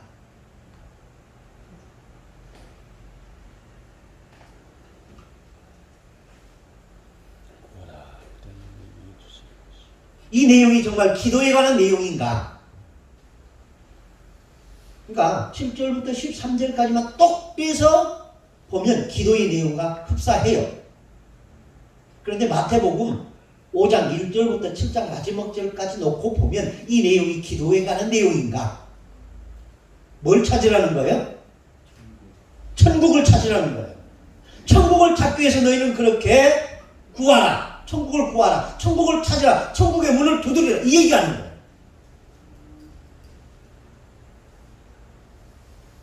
근데 그 문맥은 살피지 않고 그 가운데 또 그 한쪽만 잘라서 기도다라고 이야기하니까 그렇다고 해도 틀린 내용은 아니에요. 그렇지만 전체적인 맥락에서 보면 이것은 기도에 관한 내용이 아니라 여러분이 그렇게 천국을 찾으라 이 얘기입니다.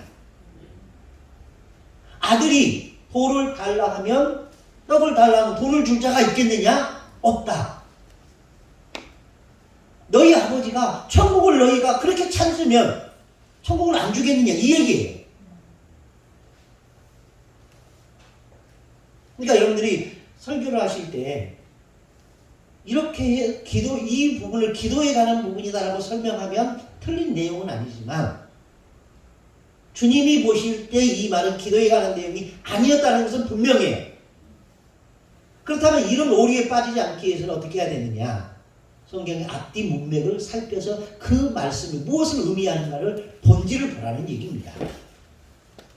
그걸 보지 않으니까 그것은 절대적으로 기도에 관한 내용이다라고만 말하지 천국에 관한 내용이라는 말을 별로 안 하는 거예요. 여러분들이 천국을 찾기 위해서 얼마나 구했느냐. 그래서 예수님은 그 천국을 찾기 위해서 찾아다닌 사람들에 대한 이야기. 그게 어디 있어요? 천국은 보화와 같다. 천국은 값진 진주를 찾아 나선 장사와 같다. 이 얘기하는 거예요. 그것과 이것과 같은 얘기예요. 그렇게 구하고 그렇게 찾고 그렇게 두드리라는 거예요. 그러면 너희 앞에 뭐가 나타난다? 천국이 나타난다. 천국문은 그렇게 해서 열리는 거다라는 얘기예요. 그냥 가만히 있다고 열리는 거 절대로 아니라는 겁니다. 그러니까 천국은 침노하는 자에게 당한다고 했어요. 여러분, 이스라엘 백성들이 애굽에서 나왔습니다. 40년 만에 가나안에 들어갑니다. 가나안에 들어가서 그들은 아무것도 안 합니까? 우리 애굽에서 나와서 40년 동안 훈련 받아서 이제 가나안에 들어가서 손 딱 짚고 우리 만세하고 그들이 끝났던가요? 그럼 어떻게 해요? 거기 들어가서 그들이 어떻게 해요? 치열하게 싸워요. 그러다가 실패하고 넘어지고 죽고 그러나 다시 일어나 또 싸우고 또 싸우고 또 싸우고 그래서 얻어진 것이 가나안. 지금 이 시대에 표현한다면 예수를 구주와 그리스도를 믿었다. 그러면 땡! 하고 끝나는 게 아니라는 거예요. 하나님의 나라에 들어가기 위해서 우리는 치열하게 싸워야 돼요. 그래서 베드로는 뭐라고 해요? 너희가 죄와 싸우되 피 흘리기까지 싸우지 않는다라고 지적합니다. 너희가 천국을 찾기 위해서 얼마나 구했느냐? 너희가 천국을 찾기 위해서 얼마나 애썼느냐? 너희가 천국을 문을 열기 위해서 얼마나 두드려 봤느냐? 이 질문을 하는 거예요. 좁은 문으로 들어가라. 천국은 결코 호락호락하지 않다. 그러면서 말합니다. 그 열매로 그들을 알리라. 무화과 나무는 뭘 열까요? 무화과를. 감람나무는 뭘 열릴까요? 감람나무를. 그래서 주님이 하신 말씀이 겁니다. 좋은 나무에서 좋은 열매가 맺고 나쁜 나무에서는 나쁜 열매가 맺느니라. 그러면 여러분들은 좋은 나무입니까? 나쁜 나무입니까? 그럼 여기서 말하면 사람들이 이렇게 좋은 나무, 많은 열매. 그래서 교회도 좋은 교회는 큰 교회. 그건 절대로 아닙니다.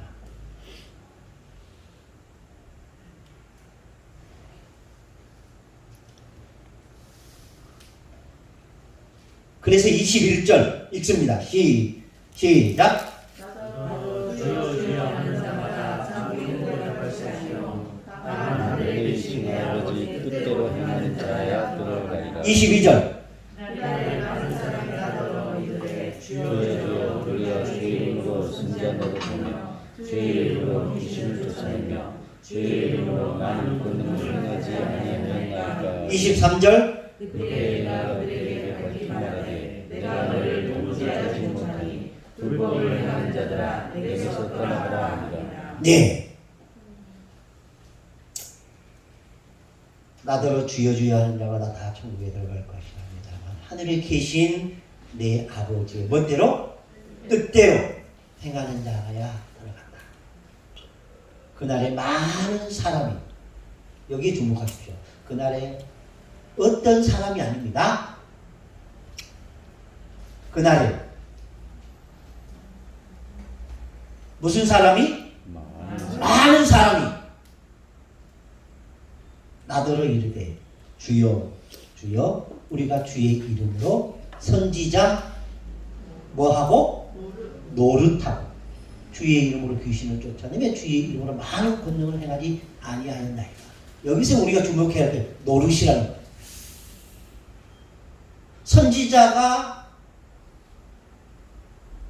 선지자 노릇하는 것은 문제가 아니에요. 선지자가 아님에도 선지자처럼 하는 게 그게 노릇이에요.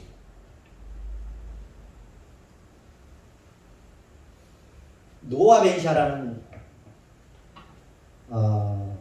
유대인 철학자가 있습니다. 빵장수 야곱의 저자, 아주 유명한 책입니다.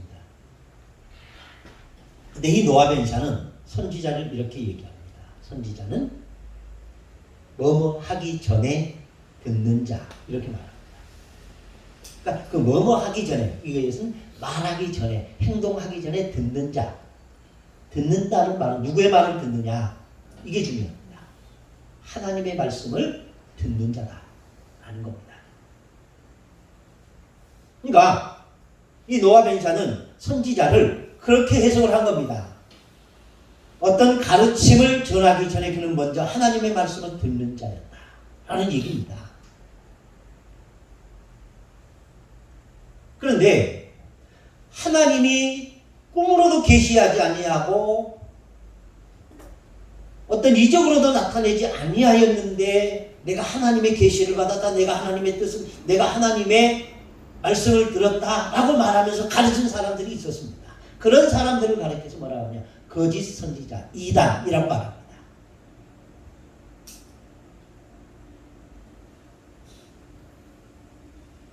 그러니까 하나님의 뜻과 배치된 잘못된 가르침을 한 사람들을 가르쳐서 노릇하는 사람이라고 말을 하는 겁니다. 그러니까 설교라고 다 하나님의 말씀은 아닐 수 있다라는, 생선이라고 줬는데 뭐일 수 있다? 뱀일 수 있다라는 얘기입니다. 빵이라고 했는데 돌일 수 있다라는 얘기입니다. 뭘 모르면, 하나님의 말씀을 듣지 않으면 그렇게 할 수 있습니다. 그러니까 제가 여러분들한테 항상 강조하는 말이 뭡니까? 여러분은 성경의 귀를 기울이십시오. 성경에게 물으십시오. 그리고 성경의 말씀을 들으십시오. 근데 이 땅에 많은 설교자들이 하나님의 말씀을 딱, 이번 주에 이 설교 해야지 하고 나면 성경이 안 물어요. 많은 설교자들이 어떻게 설교를 준비하느냐? 본문 텍스트가 정해지잖아요. 그러면 이 말씀 어떻게 해석해서 어떻게 전할까? 이걸 먼저 생각해요. 그리고 이건 이렇게 하고 이건 이렇게 하고 이렇게 해야겠다. 세 페이지를 정해. 첫째, 둘째, 셋째 정해놓고, 그럼 그 말을 어떻게 합리화시킬까를 생각하면서 성경의 구절들을 끌어와.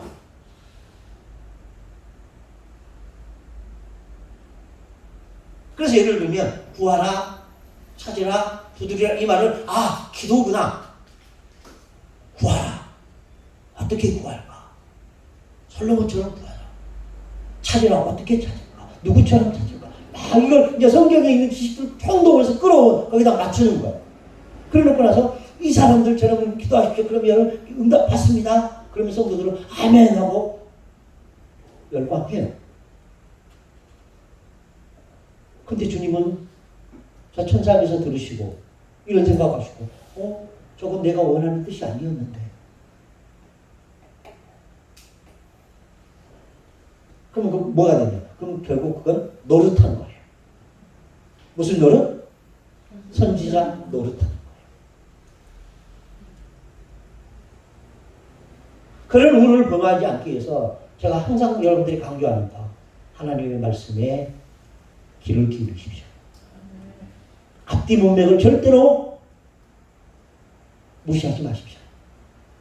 그리고 성경에게 질문하고 성경에게 묻고 성경의 대답을 들으십시오.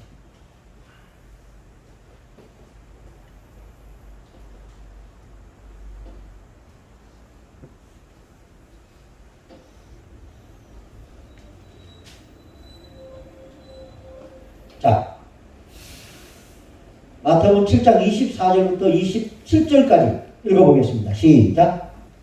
그러므로 누구든지 나의 이 말을 듣고 행하는 자는 그 집을 반석 위에 지은 지혜로운 사람 같으리니 비가 내리고 창수가 나고 바람이 불어 그 집에 부딪히되 무너지지 아니하나니 이는 주추를 반석 위에 놓은 까닭이요 나의 이 말을 듣고 행하지 아니하는 자는 그 집을 모래 위에 지은 어리석은 사람 같으리니 비가 내리고 창수가 나고 바람이 불어 그 집에 부딪히매 무너져 그 무너짐이 심하니라. 예. 그러면 24절에 이 말을 듣고 라고 말한 이 말은 무엇을 의미할까요? 어디서부터 어디일까요?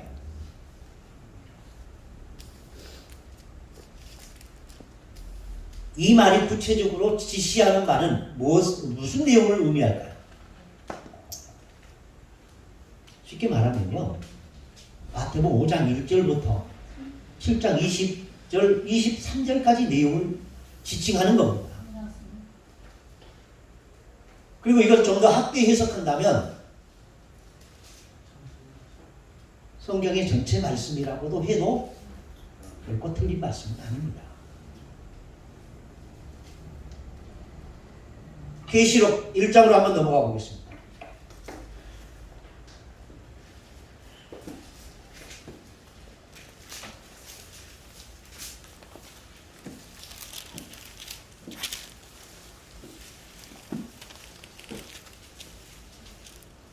(3절) 시작. 이 예언의 말씀을 읽는 자와 듣는 자와 그 가운데 기록한 것을 지키는 자는 복이 있나니 때가 가까우니라. 예. 이 말씀을 읽는 자와 듣는 자와 그 가운데 행한 기록한 것을 행하여 지키는 자가 복이 있다 하고 있습니다. 그러니까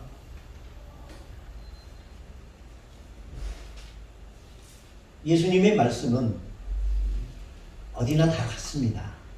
그러니까 항상 그 말씀에 여러분들이 집중할 수 있기를 바랍니다.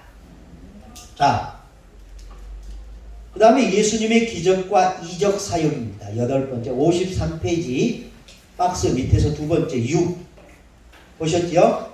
나병 환자를 고치고 백부장의 하인을 고치고 베드로의 장모를 고치고 풍랑을 잔잔케 하고 귀신을 쫓아내고 중풍병자를 고치고 마태를 부르시고 그리고 야이로의 딸을 고치시고 많은 병자들을 고치셨다. 이게 어디에서 일어났던 사건이다? 가버나움에서 일어났던 사건이다 라는 겁니다. 7. 12제자를 부르시고 파송하셨다. 그 12제자의 이름 10장 가보겠습니다. 2절부터 4절까지 시작. 10장 마태복음 10장.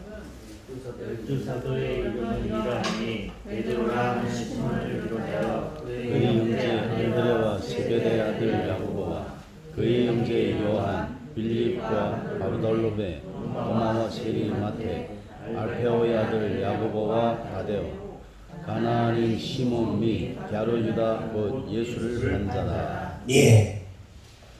12명은 여러분들이 외우십시오. 못 외웠다고 천국 못 가는 것은 아닙니다만은 외우시는 게 그래도 좋아요. 예.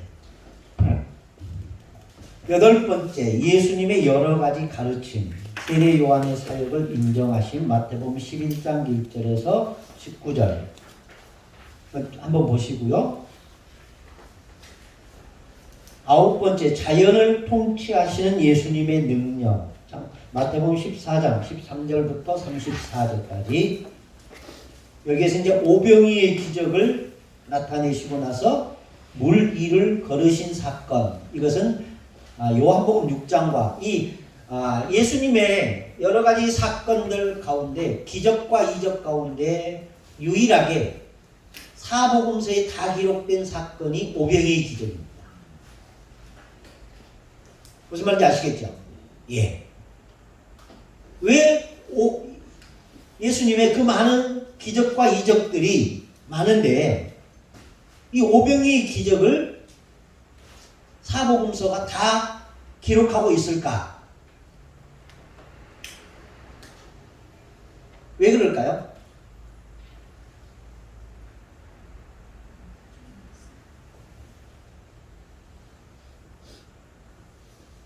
뭘 그렇게 어렵게 생각해요? 중요하니까. 그럼 왜 중요하냐? 이걸 묻는 거예요. 진짜 제 질문의 의도는, 그렇다면 이 오병이의 기적이 왜 중요한 걸까? 이거.